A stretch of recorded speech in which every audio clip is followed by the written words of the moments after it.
everyone, my name is May. I'm from Century Ocean. I'm the registered migration agent. Hi everyone, my name is Ryan McBride. I'm from Century Ocean. I'm a registered migration agent. Hoping everyone can see me and hear me. I'm just going to press share to see my screen and open up our PowerPoint. There we go, and starting. All right. So, obviously Chris has been talking about the marketing and the jobs and how to get a job, how to get interviews. We're going to talk a little bit about the visa aspect. So we're going to use 10 minutes myself. I'm going to talk about the visa side of it, and May will talk about the Better Assess Skills Assessment. So moving right in, because we don't have a lot of time. So the first thing is, these are the eligible. So if you are a marketing specialist, if you are someone in marketing, these are the visas that you'd be eligible for at the moment in Australia. So we have the skilled nominated subclass 190 visa. This is a state-sponsored permanent visa. We have the skilled work regional provisional subclass 491 visa. That is also a state-sponsored, but it's a provisional visa that leads to a permanent visa. We have the temporary skilled shortage subclass 482 visa. This is an employer-sponsored a work visa, if you will. And then the skilled employer-sponsored regional provisional 494 visa. Once again, also a employer-sponsored regional visa, which leads to a permanent visa. So we have a permanent visa, 2 provisional visas that lead to permanent, and we have just a temporary visa. So these are all visas that a marketing person, whether it's marketing specialist, advertising specialist, all of those types of areas will lead into. So the process basically is, and using the 190 visa, so a permanent visa as an example, qualifications, highly relevant bachelor degree. May will discuss those. There's some caveats for that, so it doesn't always have to be relevant, but for example's sake, we'll say highly relevant bachelor degree or master's. Employment experience, 1 year post-qualification, but once again, May will go through that in clarity because there are some caveats. The skills assessment, so it's a Better Assess Group B, which May will run through. Then you'll have, for the visa, you'll have English requirement, so that's a visa requirement, not a skills assessment requirement. You have then once you have all those things, you can do an expression of interest. We call that the EOI. Then you can do the state nomination. Then once you receive an invitation to apply for a visa, you can do your visa application.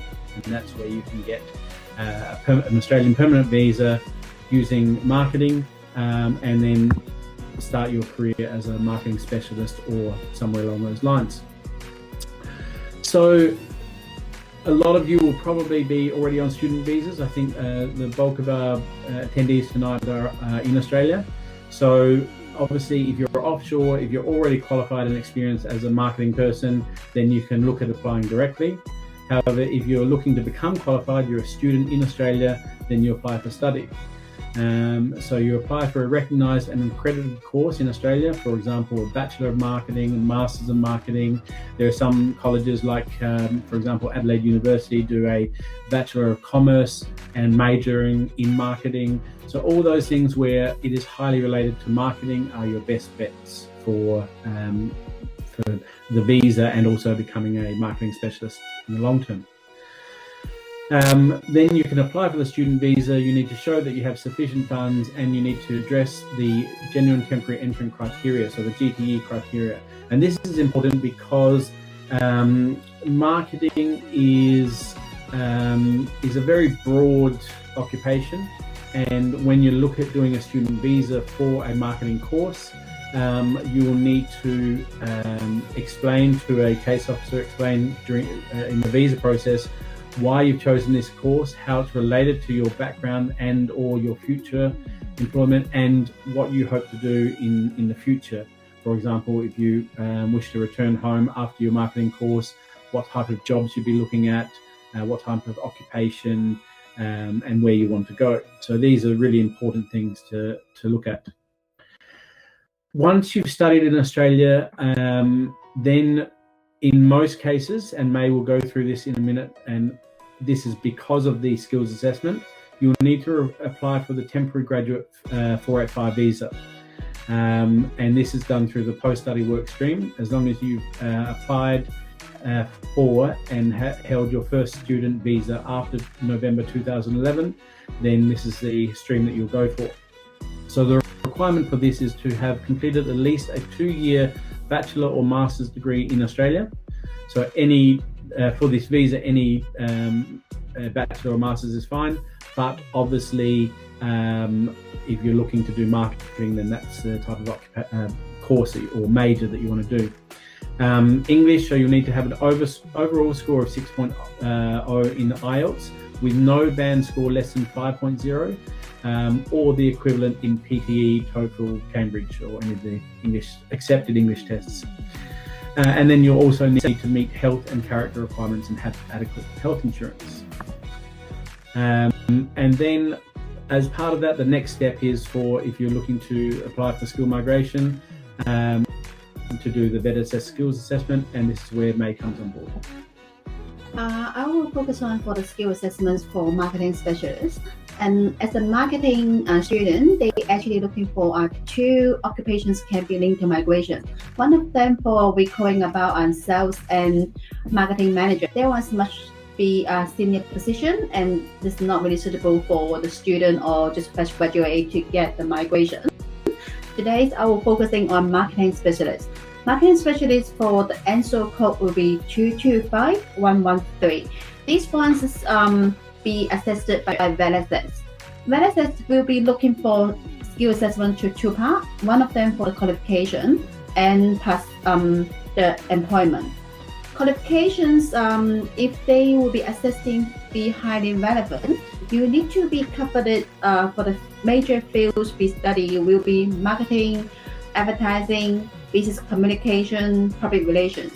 I know might be some of the students studying Bachelor of Commerce, and Bachelor of Commerce will be considered case by case, and we will check for the transcript, see how many subjects you'll be covered and be assessed will be highly relevant.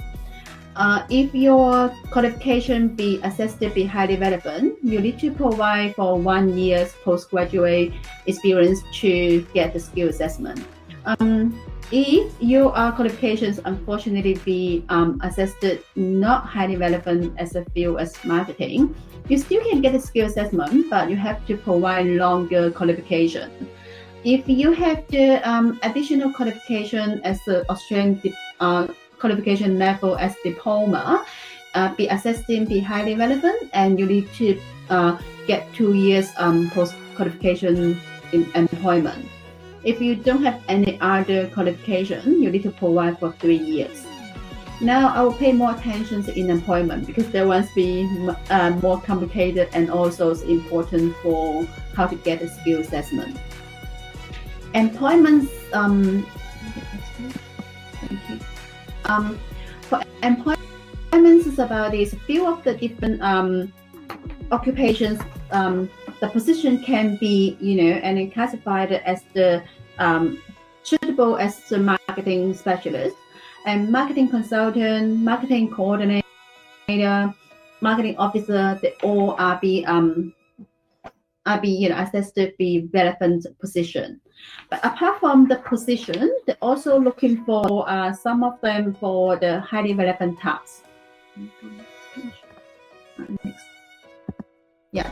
The highly relevant tasks that they're usually looking for how your duties can be supporting for the business growth and development and through the marketing objective policies and programs. Also, many things you need to be undertaking for marketing research to identify the market opportunity for the new or existing goods and services for the company. And also, you need to advise on all elements of marketing, such as the product mix, pricing, advertising, sales promotion, selling and distribution channels, etc. If your duties might be including for other tasks and they might be relevant, as if you're doing for analysis data to develop marketing strategies and plans and development ideas for marketing campaigns, liaison with external vendors and agencies, they all can be classified as relevant duties.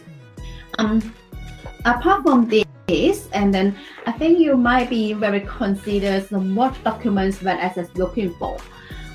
Firstly, is you have to provide for your resume. Resume can prove that for your telling VET about your qualifications, the summary of your qualifications, also for your employment as well.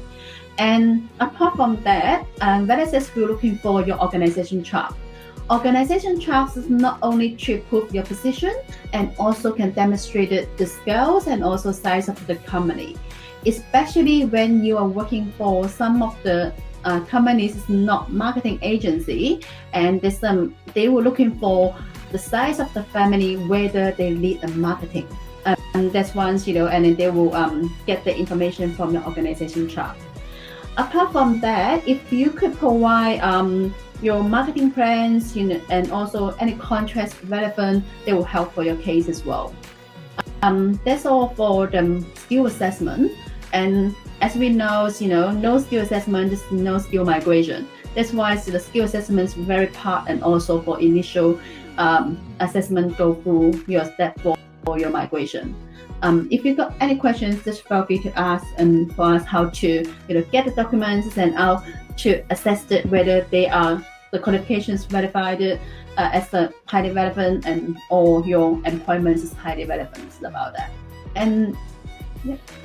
So just to reiterate, as May said, the VET assess is the crux. It's the most important part of doing a skilled migration visa in Australia. So if you can't get the VET assess part right, the skill assessment part right, you have no hope of doing the rest of the visa. So very important. The other question that Vivian asked me to address was also about a lot of you may already be studying certain courses at the moment, for example, a Bachelor of Law or Bachelor of Accounting or Economics, and what can you do to fit into the marketing role. So it would depend on, and I encourage you to contact us if you have questions about this your specific courses, because each course is going to be different, but it depends on how far along you are in your course. If you're very early on, you may look at changing your course. You could do concurrent or double degrees, or then go on to do a diploma, like May mentioned, so having a unrelated bachelor, but then having a highly related diploma, or you could go on to a master's course. So there are ways of, if you're not in the marketing area now, to move into that while you're currently in Australia and on a student visa. So I'd like to, on behalf of May and myself and Century Ocean, I'd like to thank you for listening. I know finance itself is not on the list, but there are occupations that may be related depending on your background and your other qualifications, and employment. So what I would suggest is contacting us, and we can have a look at your specific case for you. Bye. That's it. Bye. Bye.